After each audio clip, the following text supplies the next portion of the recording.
पिछले वीडियो में हमने सुना रविवार को सभी ग्रहों की सम्मिलित शक्ति पृथ्वी पर उतरती है, इसीलिए इस शक्ति का शरीर में अवगाहन करने के लिए रविवार को व्रत रखना चाहिए। हमने 12 रविवार के आदित्य व्रत का विधि विधान भी सुना। व्यक्तिगत जीवन के दोष दुर्गुणों, संचित कुसंस्कारों का निवारण करने के लिए व्यक्तिगत मेधा, प्रज्ञा, प्रतिभा, श्रद्धा बढ़ाने के लिए वेद माता गायत्री की उपासना की जाती है। जनमानस का परिष्कार, लोक कल्याण, वायुमंडल की शुद्धि, वातावरण की परिष्कृति, ये सब सावित्री शक्ति का प्रतिफल है। किंतु किसी को भी ये भ्रम नहीं रखना चाहिए कि गायत्री और सावित्री दो अलग अलग शक्ति हैं। अग्नि एक ही है, परंतु उसके नाम उपयोग के आधार पर अलग अलग हैं। शव को दाह करने वाली अग्नि को लोहिता और भोजन पकाने वाली अग्नि को रोहिता कहते हैं। इसी प्रकार गायत्री और सावित्री एक ही शक्ति के दो स्वरूप हैं। आइए इसी क्रम को आगे बढ़ाते हैं। आयुर्वेद के मूर्धन्य विद्वानों में चरक, सुश्रुत, वाग्भट का नाम आता है। ये सभी केवल चिकित्सा शास्त्र के ही नहीं, वरन ज्योतिष शास्त्र के भी मर्मज्ञ थे। किंवदंती है कि जब चरक वनस्पतियों के संग्रह के लिए वनों एवं पहाड़ों पर जाते थे तो जड़ी बूटियां स्वतः अपनी विशेषताओं और गुणों को बता देती थीं और उन्हें किस वातावरण में, कब, किन ग्रह नक्षत्रों की योग स्थिति में उगाए जाने से क्या प्रभाव पड़ता है, ये सब वे जानते थे। ज्योतिष सूत्र के अनुसार अष्टमी व्याधिनाशिनी अर्थात चंद्रमा का जो 8वां दिन होता है वो अष्टमी संपूर्ण व्याधियों को अंत करने वाला दिन है। अर्थात इस दिन जो भी औषधि ली जाएगी लाभकारी होगी। अष्टमी पूर्णिमा को सूर्य और चंद्रमा एक दूसरे से 90 अंश यानी कि 90 डिग्री पर स्थित होते हैं। मानव शरीर में विद्यमान रक्त और जल में भी सूर्य चंद्र का आकर्षण कम हो जाने से इस अवधि में दी गई दवाएं, औषधियां अधिक प्रभावकारी सिद्ध होती हैं। एक अध्ययन के उपरांत पाया गया है कि पूर्ण चंद्रमा से निकलने वाली विशिष्ट ऊर्जा तरंगें रक्त बहाव को रोकने वाले ब्लड प्लेटलेट्स के निर्माण में बाधा उत्पन्न करती हैं। फलस्वरूप इस दिन अधिक मात्रा में रक्त स्रावित होता है, बहता है। बताया गया है कि मधुमेह के रोगियों में इन्हीं दिनों ब्लड शुगर चरम स्थिति में पहुंच जाती है, क्योंकि पूर्णिमा काल में पृथ्वी, सूर्य और चंद्रमा तीनों ही एक सीधी रेखा में आ जाते हैं। सूर्य के प्रकाश से मनुष्य शरीर का विद्युतीकरण होता रहता है। सूर्य की शक्तिवर्धक किरणों के संपर्क में आकर मनुष्य के शरीर से एक विद्युतमय चुंबकीय प्रवाह यानी कि इलेक्ट्रोमैग्नेटिक फ्लो बहने लगता है और पृथ्वी तो स्वयं ही एक महाचुंबक है। एक बार अत्यंत दुबली पतली लड़की इलाज के लिए गायत्री तपोभूमि लाई गई। उसकी त्वचा ने काम करना पूर्ण रूप से बंद कर दिया था। संपूर्ण शरीर में खुजली आती थी और वो बिल्कुल हाड़ पिंजर सी हो गई थी। स्वास्थ्यवर्धक खुराक और टॉनिक देने के बाद भी रक्त नहीं बन रहा था और रक्त संचार भी नहीं हो रहा था। सभी डॉक्टर, वैद्य बहुत चिंतित थे। क्या उपचार करना चाहिए वे खोज नहीं पा रहे थे। अंत में परम पूज्य गुरुदेव ने तपोभूमि के प्राकृतिक चिकित्सक एवं उनके डॉक्टर को कहा कि 1 माह तक लड़की को सुबह 5:30 से लेकर 10:30 तक सूर्य की कोमल धूप में सूर्य सेवन कराया जाए। भोजन बंद कर दिया गया, जिससे कि शरीर के अंदर की सफाई हो गई और सूर्य के धूप के सेवन से त्वचा में हलचल शुरू हो गई। रोमकूपों द्वारा सूर्य प्रकाश और आकाश तत्व का शरीर में प्रवेश होने से लड़की के शरीर में स्फूर्ति आई और त्वचा भी कार्य करने लगी। उसको बाहर टहलने की इच्छा होने लगी, भोजन में रुचि जगी। रक्त बनना प्रारंभ हो गया। लेबोरेटरी में खून परीक्षण कराया गया तो रक्त सही था। थोड़े ही समय में घर के सभी सदस्यों से अधिक स्वस्थ हो गई। ये देखकर घर के सभी सदस्यों ने धूप सेवन कर सूर्य शक्ति का लाभ लेना प्रारंभ कर दिया। सूर्य किरणों के अनेक प्रकार मनुष्य के लिए वरदान ही होते हैं। सूर्य की अवरक्त किरणें, इंफ्रारेड रेज, जो मानवीय आंखों के लिए अदृश्य हैं, शरीर को ताप प्रदान करती हैं। ये किरणें आवरण भेद करके भी अंदर पहुंच जाती हैं। धूप से हमें जो गर्मी मिलती है वो इन्हीं किरणों से मिलती है। डॉक्टर लोग इन किरणों का प्रयोग कुछ विशेष बीमारियों में करते हैं। इसी प्रकार अल्ट्रावायलेट रेज यानी कि पराबैंगनी किरणों का भी कई बीमारियों में उपयोग किया जाता है। ये किरणें सबसे छोटी हैं, वे पृथ्वी में बहुत थोड़ी मात्रा में पहुंच पाती हैं। इसीलिए सूर्य लैंपों की मदद से इनसे चिकित्सा का काम लिया जाता है। रक्त का पीलापन, पतलापन, लौह की कमी, नसों की दुर्बलता, कमजोरी, थकान, पेशियों की शिथिलता आदि बीमारियों में सूर्य की मदद से इलाज करना बहुत लाभदायक है। अमेरिका की एक प्रसिद्ध चिकित्सक अपने अनुभवों की पुस्तक में लिखती हैं कि इस वर्ष मेरे पास इलाज के लिए करीब दर्जन लोग ऐसे आए जो बिल्कुल दुबले हो रहे थे, जिनकी चमड़ी लटक रही थी तथा हड्डियां टेढ़ी हो गई थीं। जांच करने पर पता लगा कि इन्हें सूर्य की धूप से वंचित रखा गया है। मैंने सलाह दी कि प्रातःकाल 1 घंटे तक इन्हें नंगे बदन सूर्य धूप में टहलाया जाए और खुली हवा में घूमने फिरने दिया जाए।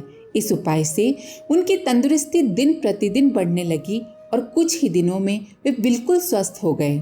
सूरज की धूप का अगर ठीक तरीके से इस्तेमाल किया जाए तो सेहत बिल्कुल ठीक रह सकती है।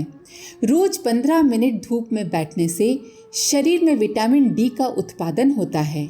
हड्डियों की मजबूती के लिए विटामिन डी खाने की सलाह दी जाती है, लेकिन विटामिन डी का सिर्फ इतना ही काम नहीं है, ये तो शरीर के बाकी अंगों के लिए भी जरूरी है।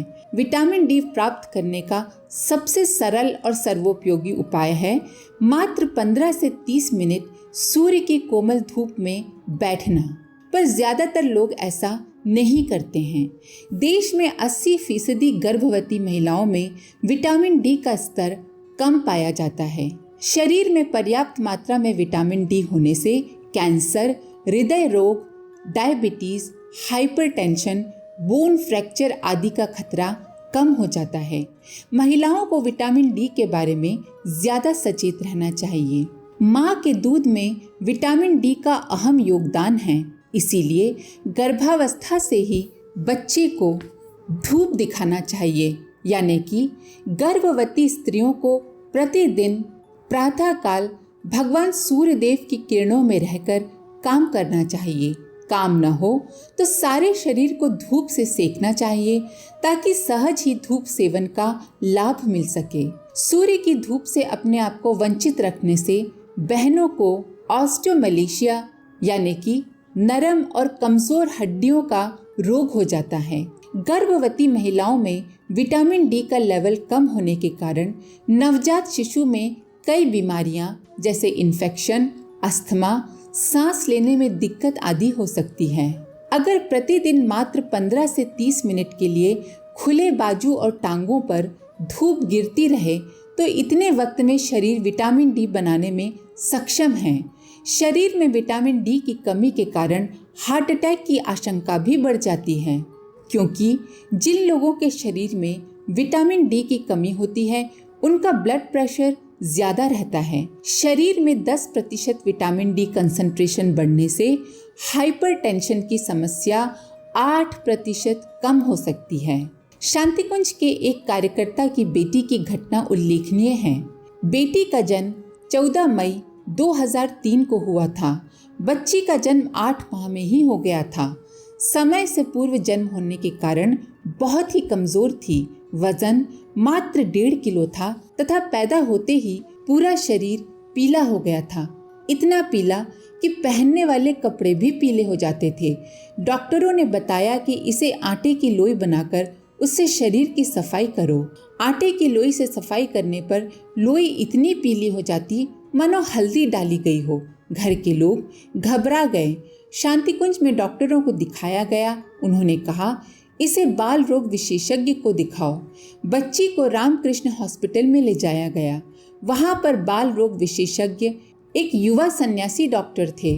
वे बच्ची को देखकर बोले, छोटी बच्ची को एलोपैथी की दवाई तो नहीं देंगे, परंतु अभी इसे सिर्फ उबला हुआ पानी ठंडा करके थोड़े समय के अंतराल में एक एक चम्मच पिलाएं तथा प्रतिदिन प्रातः काल उगते हुए सूर्य की किरणें नंगे शरीर पर पड़ने दें। शरीर पर महीन कपड़ा ढककर प्रतिदिन 1 घंटा धूप में रखा जाए। बच्ची के दादाजी बच्ची को गोद में लेकर प्रातः काल रोज स्वर्णिम सूर्य किरणों में बैठने लगे।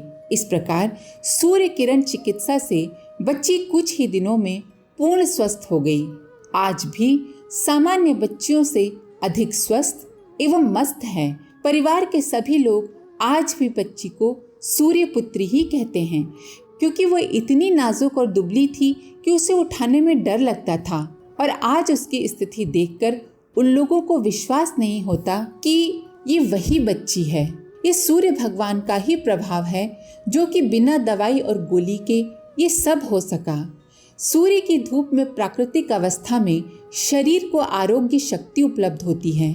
ये प्रकृति की अनमोल देन है। जो मनुष्य ऐसे स्थान में रहते या काम करते हैं जहां धूप नहीं पहुंचती, वे लोग निश्चय ही निस्तेज, निष्प्राण और पीले पड़ जाते हैं। सूर्य किरणों से मिलने वाला विटामिन डी शरीर के विकास में बड़ा सहायक होता है। प्रातःकालीन नारंगी रंग वाले सूर्य के किरणों के सेवन से हृदय रोग तथा पांडु रोग अर्थात पीलिया दूर हो जाते हैं। अब इस बात को डॉक्टर भी मानते हैं कि कुछ कीटाणु बैक्टीरिया ऐसे होते हैं जो खौलते पानी में भी नष्ट नहीं होते, किंतु ऐसे कीटाणु सूर्य किरणों से नष्ट हो जाते हैं। इसीलिए कहना न होगा कि सूर्य हमारा जीवन रक्षक व प्रत्यक्ष देवता है।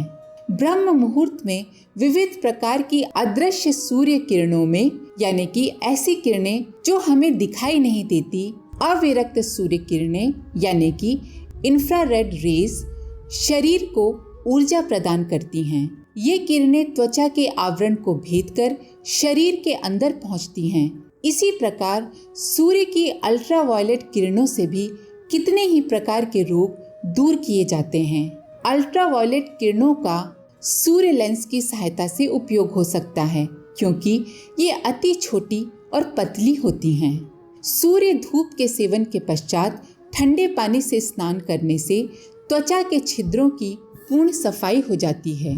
बौद्धिक काम करने वालों को सूर्य धूप स्नान करते समय या धूप में टहलते समय सिर में तौलिया अवश्य बांधे रहना चाहिए, अन्यथा मस्तिष्क की गर्मी बढ़ सकती है, पर शरीर के अन्य भागों को लाभ ही होता है। हाँ, तेज धूप से बचना आवश्यक है। अभ्यास के दिनों में धूप में रहने का समय धीरे धीरे बढ़ाना चाहिए। नियमित धूप सेवन से रोग पीड़ा दूर होती है। सिर के रोग, हृदय शूल दूर होता है। सिर दर्द, खांसी और शरीर के जोड़ों में घुसे हुए रोगों को सूर्य किरणें ढूंढ निकालती हैं और मार भगाती हैं। तपेदिक रोग में भी हल्की धूप लाभदायक होती है।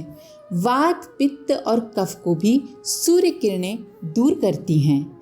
गायत्री उपासना से जिन स्थूल लाभों की चर्चा की जाती है, वह सूर्य देव की प्रकाश शक्ति और सूर्य ध्यान का ही चमत्कार है। जिस प्रकार मन में जब काम वासना के विचार उठते हैं, तब शारीरिक इंद्रिय में उत्तेजना उत्पन्न होती है, उसी प्रकार मन को ध्यान के समय जब सूर्य पर केंद्रित करते हैं तो सूर्य की सबसे समीप वाली किरणों में मन का स्नान होता है और उसकी सभी शक्तियां स्पष्ट रूप से पूर्ण शरीर में परिलक्षित होती हैं। भयंकर रोग गायत्री उपासना से ठीक होते देखे गए हैं। वो इसी वैज्ञानिक पद्धति के आधार पर होता है। सूर्य भगवान का ध्यान करते हुए धूप लेने से मानसिक शुद्धि व आत्मिक पवित्रता भी बढ़ती है। इसीलिए सूर्य को लोक एवं परलोक दोनों प्रकार के सुखों का दाता कहा गया है। परम पूज्य गुरुदेव शांति कुंज में प्रातः 4:30 बजे प्रातःकालीन सविता देवता का ध्यान कराते हैं। सविता ध्यान से लोक और परलोक का सुख उपलब्ध होता है। ये पृथ्वी पर का ध्रुव सत्य है। भुवन ज्ञानम सूर्य सैमात, अर्थात सूर्य की ध्यान साधना करने से विश्व ब्रह्मांड का रहस्यमय ज्ञान प्राप्त होता है। यही कुंडलिनी की सिद्धि है। गायत्री महामंत्र सूर्य सविता का मंत्र है। इसीलिए प्राचीन काल से ही गायत्री उपासना प्रत्येक भारतीय के लिए अनिवार्य धर्म कर्तव्य माना गया है। इसके आगे का अगले वीडियो में। अगर आपको इस वीडियो से कुछ सीखने को मिला हो तो वीडियो को लाइक करें, अपने प्रियजनों के साथ शेयर करें और चैनल को सब्सक्राइब जरूर करें। माँ गायत्री की कृपा आप पर बनी रहे। हम फिर मिलेंगे अगले वीडियो के साथ। धन्यवाद। ओम शांति।